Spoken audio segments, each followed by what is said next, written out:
sejak muda sebelum menikah saya itu sudah punya sakit mah ya. Kalau kita nikah sudah 12 tahun ya kita menikah. Saya sering sakit mah. Kalau seminggu itu opname 2 kali. Opname 2 kali. Istri saya itu punya anak kecil, dia nggak bisa ngerawat saya.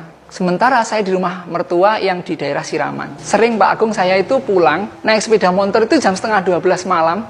Itu pulang itu sambil muntah-muntah Pak Agung. Saya nggak tahu itu sakitnya kenapa. Tapi tiap kali saya opname, itu juga nggak pernah lama. Karena emang nggak punya uang untuk meneruskan opnamenya. Sampai suatu ketika, saya itu ngikuti seminar di Malang. Itu di Pondok Malang. Sebenarnya seminarnya tentang bisnis. Dan di situ itu kebetulan kita satu kelas dengan Dokter Ita ya. Dokter Ita itu teman kita dari Madura.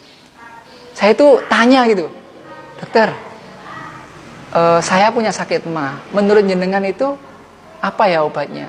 Saya pikir ya Promak, Ranitidin atau Waisan kayak gitu.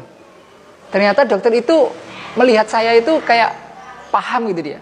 Lalu beliau mengatakan ini, Mas, sampean ke atas, sampean ketemu sama asisten pembicaranya, nanti sampean minta terapi ke sana. Saya bingung itu. Terapi apa gitu. Saya pikir dipijat atau diapakan. Ternyata ketika saya ke atas ketemu sama beliaunya itu Pak Endi namanya. Beliau itu nyuruh saya duduk, ramah gitu orangnya. Duduk sini Mas. Iya Pak Endi. Pak Endi saya tadi punya sakit mah, terus kemudian saya suruh minta terapinya dengan. Itu Pak Endi senyum. Terus tangan saya diginikan. Ikuti kata-kata saya gitu. Pejamkan mata. Lalu Pak Endi mengatakan, ya Allah, saya ngikuti. Ya Allah, rencana saya memang baik, tapi rencanamu pasti lebih baik dari rencanaku. Ya Allah, keinginanku memang baik, tapi takdirmu pasti jauh lebih baik daripada apa yang aku inginkan. Ya Allah, aku ridho atas apapun yang engkau takdirkan terjadi padaku. Itu nangis saya. Karena seumur hidup saya nggak pernah mengatakan ya Allah aku ridho. Ya Allah aku ridho, itu nggak pernah. Maka dari Malang sampai kemudian ke Samben, pulang ke rumah sini tuh saya nangis tuh. Sambil nyetir tuh saya bilang, ya Allah aku ridho, ya Allah aku ridho.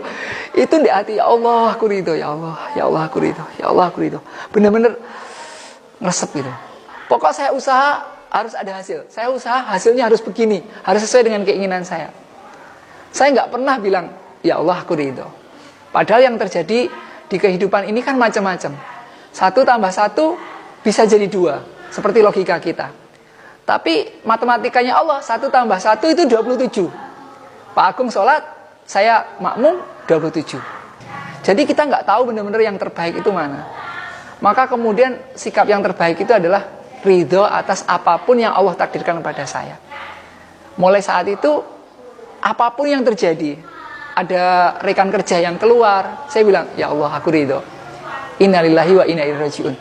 Segala sesuatu darimu dan akan kembali kepadamu. Ya Allah, berikan kepadaku ganti yang lebih baik dari apa yang engkau ambil. Enak udah kita pasrah aja sama Allah, pasti ditata lebih baik. Kalau besok kita ada hari, besok Allah kasih makan. Jangan tanyakan rezeki kita besok. Allah lo nggak tanya kita besok ibadah apa. Udah kita yakin aja, kalau kita besok dikasih hari, dikasih nyawa, besok ada. Nah, itu ternyata membuat kita jadi sembuh dari sakit mahnya.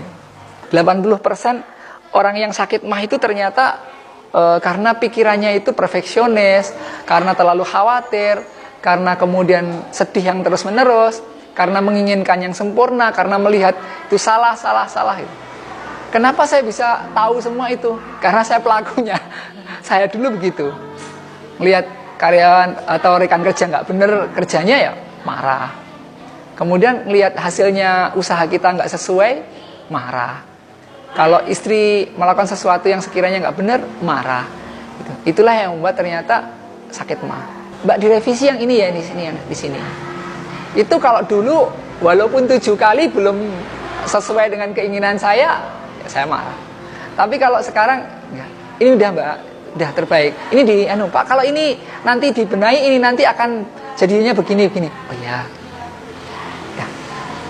Dia sudah memikirkan yang terbaik. Maka tugas saya sebagai pemimpin itu kemudian juga harus berlapang dada atas usaha terbaik yang dilakukan tim saya gitu.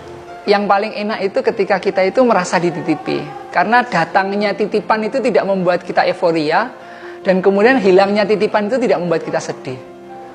Kalau kita udah merasa ini milik saya, nanti Allah menghilangkan itu dengan mudah, kecewa kita gitu.